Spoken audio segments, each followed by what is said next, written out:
जया किशोरी और विराट अनुष्का दो ऐसे नाम जिनकी दुनिया बिल्कुल अलग दिखती है, लेकिन जिनकी मंजिल आज एक ही बिंदु पर जाकर मिलती है, आस्था और विश्वास। एक तरफ जया किशोरी जो अपनी आध्यात्मिक वाणी और भक्ति के माध्यम से करोड़ों लोगों को जीवन का मार्ग दिखाती हैं, वहीं दूसरी तरफ विराट कोहली और अनुष्का शर्मा जो कभी ग्लैमर और क्रिकेट के चकाचौंध भरी दुनिया के केंद्र में रहे। इन दोनों दुनिया के बीच सेतु है आध्यात्मिकता। जया किशोरी का कहना है कि इंसान चाहे कितना भी बड़ा क्यों ना हो, अगर उसके भीतर शांति और संतोष नहीं है तो उसकी सफलता अधूरी है। विराट और अनुष्का का अध्यात्म की ओर झुकाव इसी का सत्य प्रमाण है। उनके पास सब कुछ है, धन, प्रसिद्धि, उपलब्धियां, लेकिन जीवन में उतार चढ़ाव, भावनात्मक अस्थिरता और मानसिक दबाव ने उन्हें भगवान के करीब ला दिया। यही आस्था और विश्वास उन्हें भीतर से मजबूत बनाए हुए है। विराट और अनुष्का को नीम करौली बाबा, प्रेमानंद महाराज और ऋषिकेश के आश्रमों में देखा जाना आम हो गया है। ये केवल दिखावा नहीं बल्कि एक गहरी खोज है। हर सफल इंसान एक दिन ये समझता है कि बाहरी सुख सीमित है पर भीतर की शांति असीम है। यही शांति विश्वास और आस्था के माध्यम से ही मिलता है। जब हम विराट कोहली और अनुष्का शर्मा का नाम सुनते हैं तो दिमाग में सबसे पहले एक सुपरस्टार क्रिकेटर और एक टॉप बॉलीवुड एक्ट्रेस की छवि उभरती है।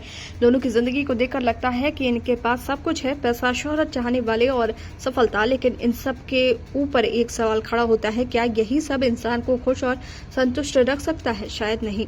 यही कारण है कि पिछले कुछ सालों से ये पावर कपल लगातार आध्यात्मिक स्थलों और संत महात्माओं की शरण में दिखाई दे रहे हैं। ऋषिकेश का स्वामी दयानंद आश्रम हो या नीम करौली बाबा का कैंपस, वृंदावन में प्रेमानंद महाराज हो या फिर अन्य संतों की शरण, विराट और अनुष्का ने अध्यात्म को अपनी जीवन शैली का अहम हिस्सा बना लिया है। धार्मिक कथावाचक और प्रेरणादायी वक्ता जया किशोरी ने हाल में इस विषय पर खुलकर बात की। उनका कहना है कि इंसान चाहे कितना भी बड़ा क्यों न हो जाए, सफलता, पैसा और शोहरत पाने के बाद भी अगर भीतर शांति नहीं है तो जीवन अधूरा लगता है। विराट और अनुष्का भी इसी दौर से गुजर रही हैं। वो लोग कभी भावनात्मक अस्थिरता का सामना करते हैं, कभी काम में असंतुलन आता है। एक दिन विराट शानदार खेल दिखाते हैं, दूसरे दिन आउट ऑफ फॉर्म नजर आते हैं। यही अस्थिरता उन्हें भगवान की ओर ले जाती है। जया किशोरी के मुताबिक विराट और अनुष्का ने आध्यात्मिकता को सिर्फ पूजा पाठ तक सीमित नहीं रखा, बल्कि इसे अपने जीवन में बैलेंस बनाने का साधन बनाया है। उन्होंने न करियर छोड़ा, न परिवार से दूरी बनाई, बल्कि सब कुछ साथ लेकर आगे बढ़े हैं। यही आध्यात्मिकता की असली खूबसूरती है। वो इंसान को त्याग नहीं सिखाती बल्कि जीवन को संतुलित करने का रास्ता दिखाती है। 2025 में जब विराट कोहली ने क्रिकेट से रिटायरमेंट लिया तो ये उनके करियर का सबसे बड़ा मोड़ था। इस फैसले ने उन्हें और समय दिया, परिवार के साथ रहने का, बच्चों की परवरिश देखने का और साथ ही आध्यात्मिक यात्रा का आनंद लेने का। आज दोनों लंदन में रहते हुए भी भारत से जुड़े संतों और आश्रमों से लगातार संपर्क में रहते हैं। भारत में आस्था और सेलिब्रिटी संस्कृति का रिश्ता बेहद गहरा और जटिल है। जिस देश में क्रिकेट और सिनेमा धर्म से कम नहीं माने जाते, वहां विराट कोहली और अनुष्का शर्मा जैसे चेहरे केवल खिलाड़ी और अभिनेत्री नहीं बल्कि करोड़ों लोगों के लिए आदर्श और प्रेरणा भी हैं। यही कारण है कि जब वो किसी संत के दरबार में जाते हैं या आध्यात्मिकता की राह अपनाते हैं तो उसका असर लाखों लोगों की सोच पर पड़ता है। भारतीय समाज में सेलिब्रिटी सिर्फ मनोरंजन का साधन नहीं होते बल्कि रोल मॉडल भी माने जाते हैं। लोग उनकी जीवन शैली, उनके चुनाव और उनके विश्वास को अपनाने की कोशिश करते हैं। यही वजह है कि विराट अनुष्का का आध्यात्मिक झुकाव सिर्फ व्यक्तिगत नहीं रहता बल्कि एक सामाजिक प्रवृत्ति को जन्म देता है। उनके आश्रमों और संतों के पास जाने से आम लोगों की जिज्ञासा बढ़ती है और धीरे धीरे वो भी अध्यात्म की ओर कदम बढ़ाते हैं।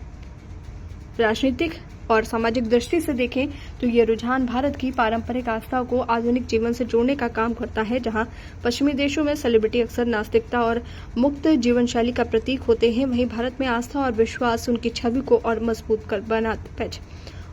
बनाते हैं। यही कारण है कि नीम करौली बाबा जैसे संतों का असर सिलिकॉन वैली के टेक दिग्गजों से लेकर बॉलीवुड और क्रिकेट के सुपरस्टार तक में दिखता है।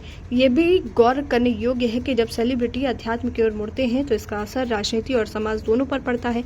धर्म, आस्था और अध्यात्म भारत में हमेशा से एक बड़ी शक्ति रहे हैं। विराट और अनुष्का का ये रुख कहीं न कहीं धार्मिक आस्था विमर्श को भी बल देता है और लोगों को ये संदेश देता है कि आधुनिक सफलता का रास्ता भी अध्यात्म से होकर गुजरता है।